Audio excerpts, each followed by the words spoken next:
So, good afternoon, America. Happy Saturday.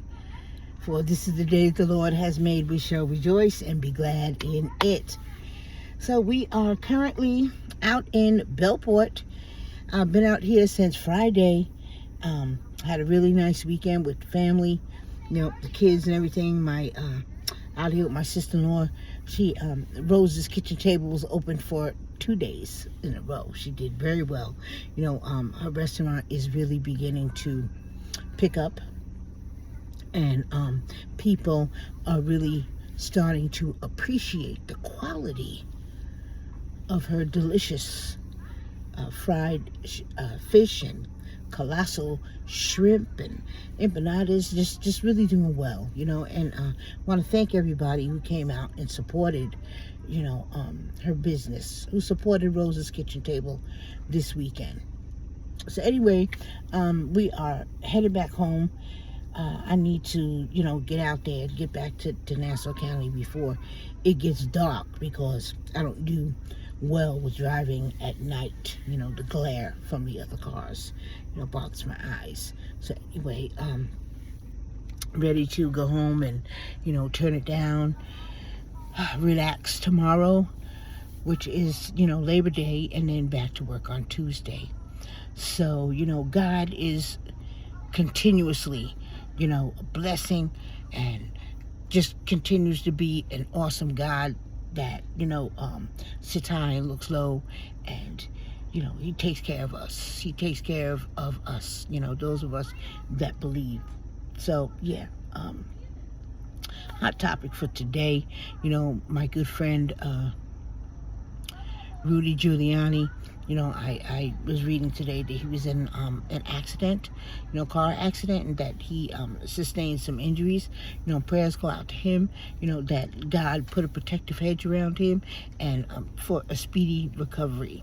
So, and also from my friend Susan Miller, I'm reading that people are planning a memorial and at Trump Tower, and which is very nice. I don't know if I can make it, because I don't live in the city anymore. I currently live in Long Island. So, I'm undecided. About that. But anyway, thank you guys so much for, remembering Susan. Susan was a special type of person, and she's one of a kind. There will never be another Susan Miller. She,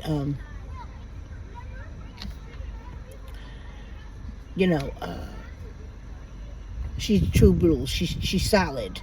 She's a solid friend, and she's true blue. Anyway, yeah. We go forward this weekend. A lot of shootings in Chicago.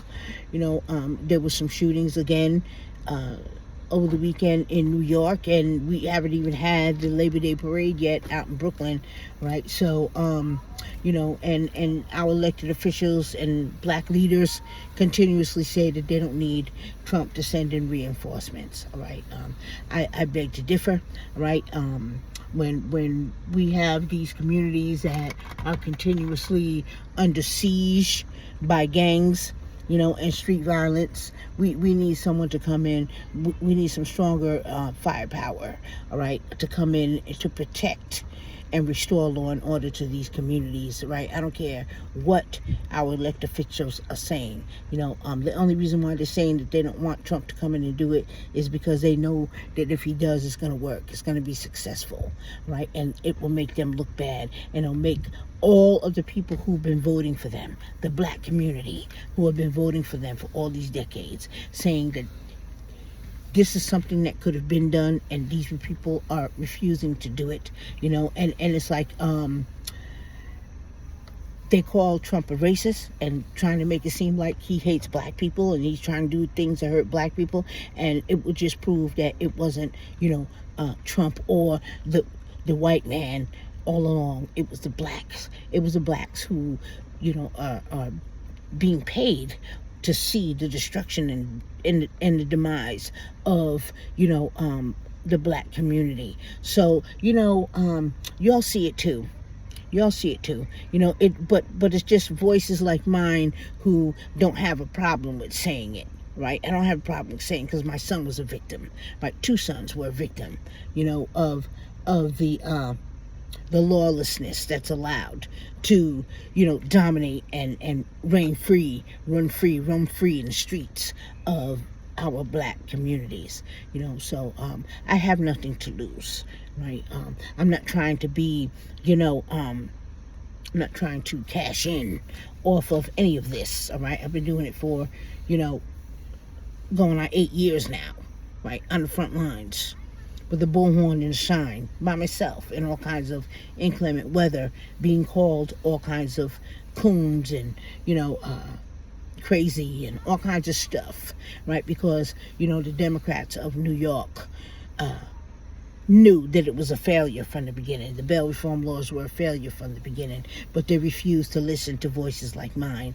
Now that, it is caught on nationally, that's why I am a national crime victims' rights advocate, because my voice was elevated nationally, right? And it's all across the nation, including Chicago. The young ladies in the red from Chicago, it started here in New York, okay? The cries, the voices for, to restore law and order, the voices to roll back failed bail reform policies started here in New York, right? So, first of all, I just want to make that clear, okay?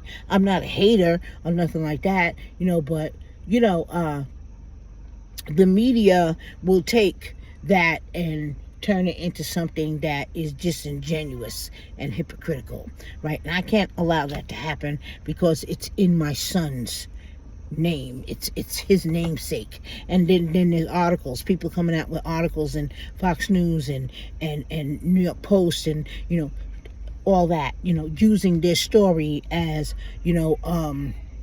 if it relates to bail reform policies and the crime that's happening here in New York City, okay? And it's not, all right? Those things, those people are disingenuous hypocrites, all right? And there's a lot of blood, sweat, and tears that went into, raising awareness to this issue.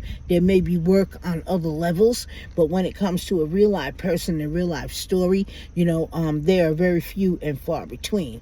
There are people who will try to jump on the bandwagon and act like their story is relevant to the cause, but it's not, all right? However, they have, manage to weasel their way in to make friends with people or whatever, it is what it is.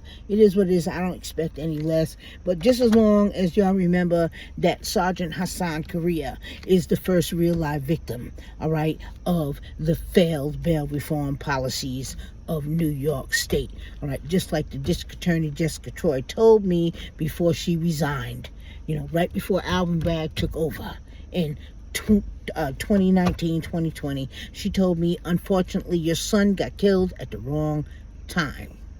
All right, after building a strong, trial-ready murder and gang assault case against all four of those individuals, all right? Trial-ready, ready to go to trial. And she knew that once, Alvin Bragg came into office and bail reform policies went into effect, that the case was going to fall apart, and that I would be very disappointed because, we're looking for 50 years for them brothers and, 15, 20 years for the other two, right? And she said, I'm sorry, but unfortunately your son got killed at the wrong time. So, anybody who's trying to capitalize or seize off of that pain and off of that story, all right, and offer the work that I put in to that, all right? You're a disingenuous hypocrite, okay? To your face telling you, right? So, God bless you, and you'll have a good day.